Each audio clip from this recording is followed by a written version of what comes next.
Hi, this is PR Sundar. Welcome to this special episode where we are going to talk about buying a house, renting a house, which is better. In the last week video, we talked about the taxation, the changes in taxation with respect to the real estate. Now, this is a video in continuation of that. And I find that, you go to YouTube or, other social media, there are so many young financial influencers. They say, no, don't buy the house, you rent a house, this and that.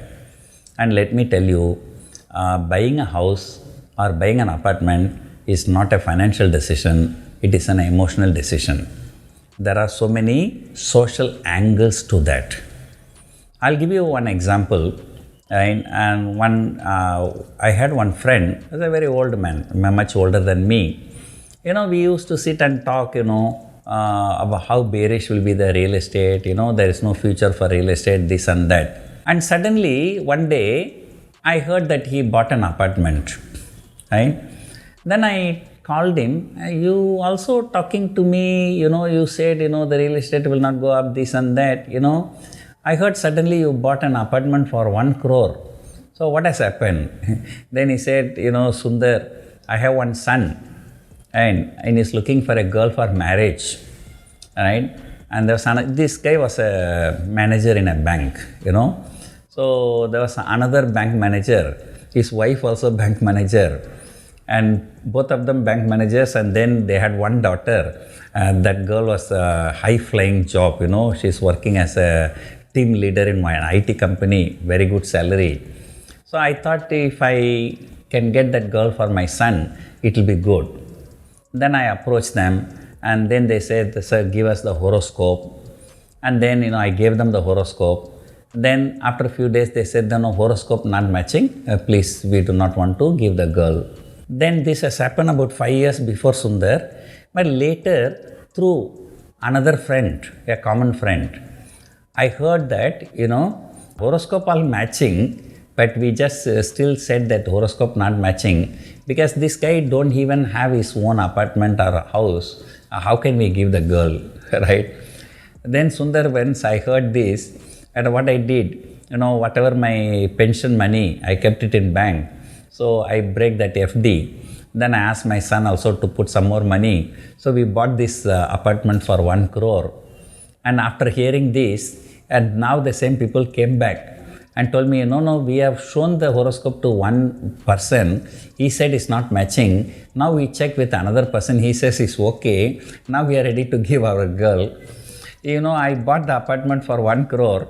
Now 5 crore worth of girl is my daughter-in-law. So see, Sundar, real estate may not give a better return. Now I got 5 times the return. Of course, his aim was not to get 5 crore, but his aim was to get a good girl, a good financially independent girl, that he has achieved. So therefore, you can't see every investment, only from the investment perspective.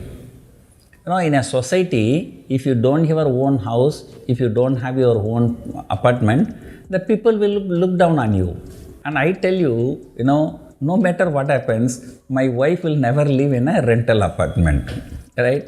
Let us say you live in a rental apartment, what will happen? I tell you, the owner will come, he will look at your wife, hey, why are you putting the nail here? He will ask question, your wife will get angry. If you don't put the nail on the wall, where can we put the nail? Can we put the nail on your head? Then the house owner will get angry, he'll ask you to vacate, So, owning a house is a sense of pride, sense of ownership, a sense of satisfaction, and it's more like emotional decision. There are so many other social factors influencing. So therefore, no matter whether we financially it makes sense or not, and I will always advocate for one property, self-occupation property, you must have.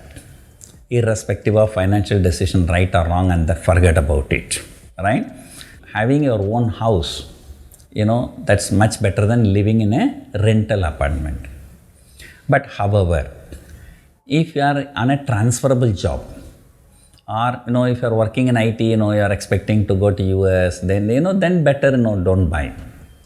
And there are many people who bought the apartment and then they shifted it to America. Then, from America, these people renting it out and collecting the rental, the maintenance, So I had an apartment, so over a period of 5 years, that guy has given about 5 lakh rupees rental. When he vacated, I had to repair the house and the repair cost was about 5 lakh rupees, right? So all that, it doesn't make sense, right?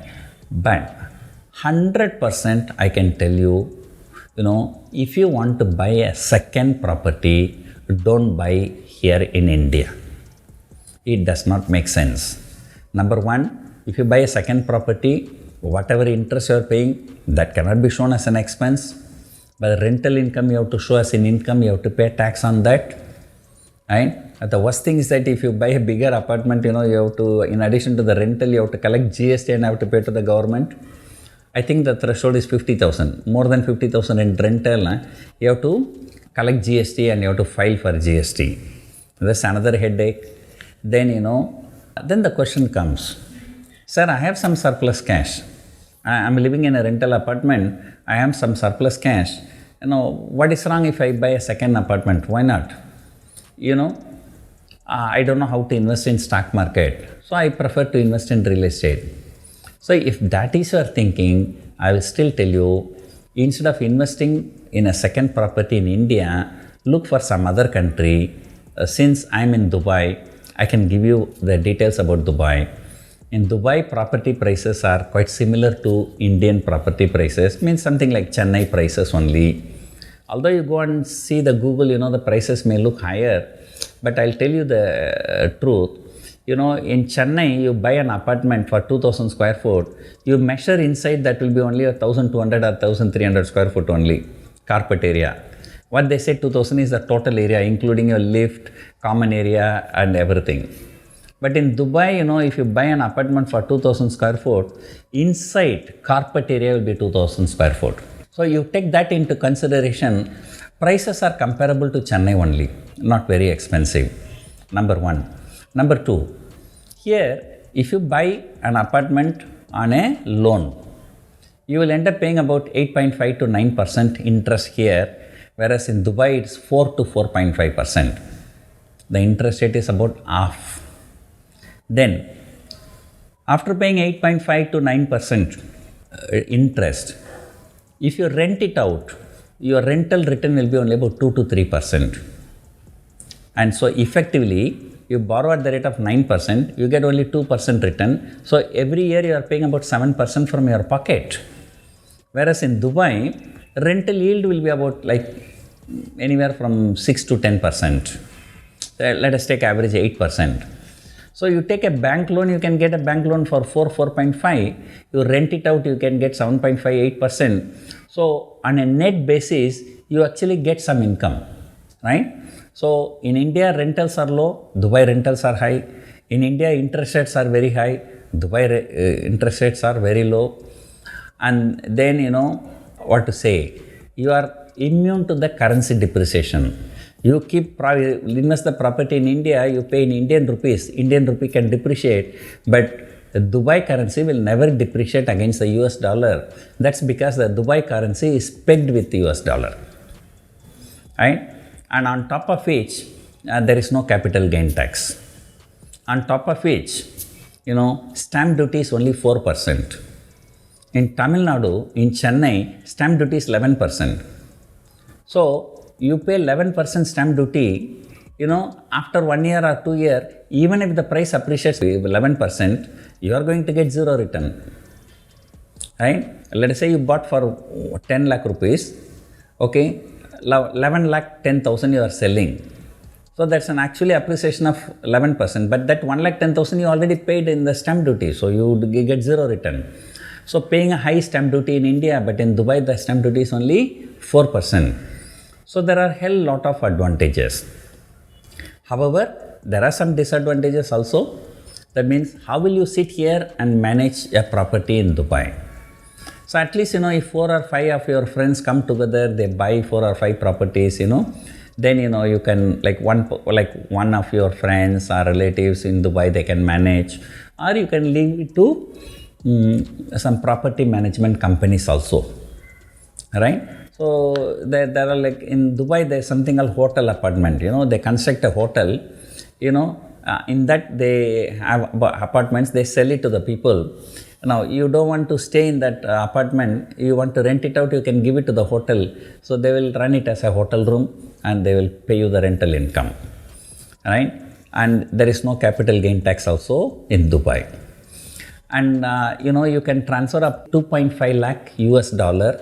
So that's about 2 crore rupees per annum per person through LRS scheme if you want to invest in property in Dubai. By the way, I'm not a property consultant in Dubai, so this is just for your information. So if I were in your place, I will not invest more than one property in India. The second property, third property, there are always better options. With this removal of indexation benefit, they're all really not good for real estate. So that's it. Hope you enjoyed watching this video. Thank you for watching.